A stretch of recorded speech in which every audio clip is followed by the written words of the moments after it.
Hi, let's calculate the center of mass of a roughly uniform solid object. So we're going to look at a square base pyramid. So for a square base pyramid, the volume of the pyramid is going to be equal to the area of the base, which is the length of each side squared, times 1/3 the height of the pyramid. And specifically, let's look at the Great Pyramid in Cheops, Egypt. So for that pyramid, the length of the base is about 230 meters and the height is 147 meters. Now, strictly speaking, there are tunnels and passages hidden throughout. Recent studies looking at muon flight through the stone detected that there are voids that we didn't know about inside this pyramid. We're just going to approximate it as a uniform density solid. So to find the center of mass, if we can use symmetry, we can simplify our lives. And using Cartesian coordinates where x is along one of the base axes, y is along the other base axis, and z is going up from the ground, well, the square side is symmetric about its center. So if we wanted to calculate the x-coordinate of the center of mass, it would just be halfway down the base. And the y-coordinate of the center of mass is halfway down the base. So if each length is 230 meters, then that means that the location of our center of mass is going to be above the 115 meter coordinate in the x direction and the 115 meter coordinate in the y direction.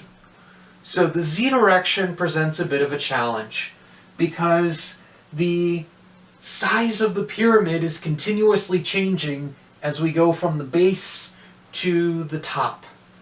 But we can use the rule for finding center of mass over a solid by saying that the center of mass of a solid is going to be equal to 1 over the total mass times the integral of the coordinate that we're looking at, so our z-coordinate, times a change in mass as we go through that whole solid. Well, rather than thinking about a change in mass, it's easier to consider a change in volume. And the element of mass, dm, is just going to be the density of an object, and here it's uniform. So the density of a uniform object is just its mass divided by its volume times the change in volume, the infinitesimal amount of volume in our object. So if I were to plug in that substitution right there, well, mass over volume is a constant. The mass cancels out, so that means that my center of mass for a uniform solid is just 1 over the volume times the integral of my coordinate times my change in volume. Now for my volume, what I'm going to do as I sum up in the z direction is I'm going to look at little tiny stacks of material.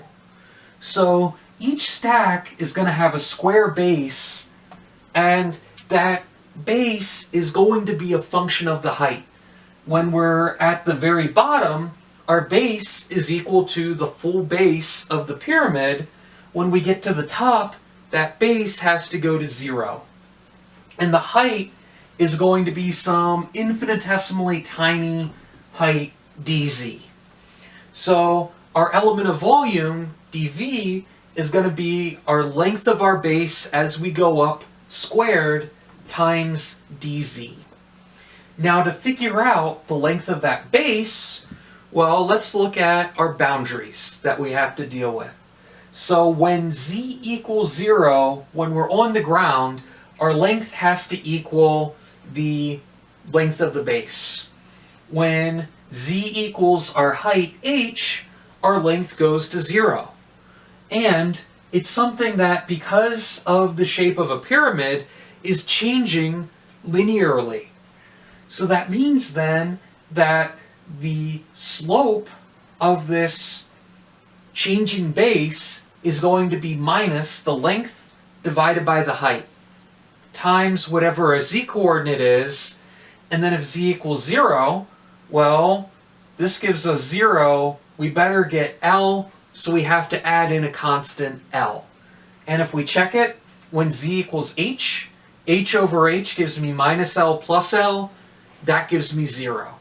So L as a function of z is going to be minus L over h times z plus L, or to clean things up a little bit more, I could multiply and divide by h over here, and that means I could pull out the length divided by the height of the pyramid, and then that would give me L over h times the quantity h minus z. So my volume element is L squared dz, which would be the length of the base squared divided by the height squared times h minus z quantity squared times our infinitesimal dz. Now, plugging that in, if we plug in our volume, we get 3 over L squared times h out in front. We would then have in our integral z times a constant L squared over h squared. Well, the L squareds just cancel out. So I get 3 over h cubed times the integral of z times the quantity h minus z squared with respect to z. Well, if I multiply out that square, I end up getting z times h squared minus 2z squared h plus z cubed. And I integrate that quantity with respect to z from z equals 0 to z equals h. Well, all of those terms are all power laws, so when z equals 0, those terms are going to equal 0. So this first term, the integral of z gives me 1/2 z squared, so I'd have 1/2 h squared. I get 1/2 h to the 4th divided by h cubed, so I have 1/2 h. Minus 2/3 h cubed times h, because the integral of z squared gives me 1/3 z cubed, so negative 2/3 h to the 4th. And the integral of z cubed gives me 1/4 z to the 4th, so I get plus 1/4 h to the 4th. All of those are all h to the 4th divided by h cubed, so that means that my center of mass is going to be 3 times h times this piece right here. Well, 1/2 plus 1/4 gives me 3/4, which is 9/12. 2/3 is 8/12, and 9/12 minus 8/12 gives me 1/12.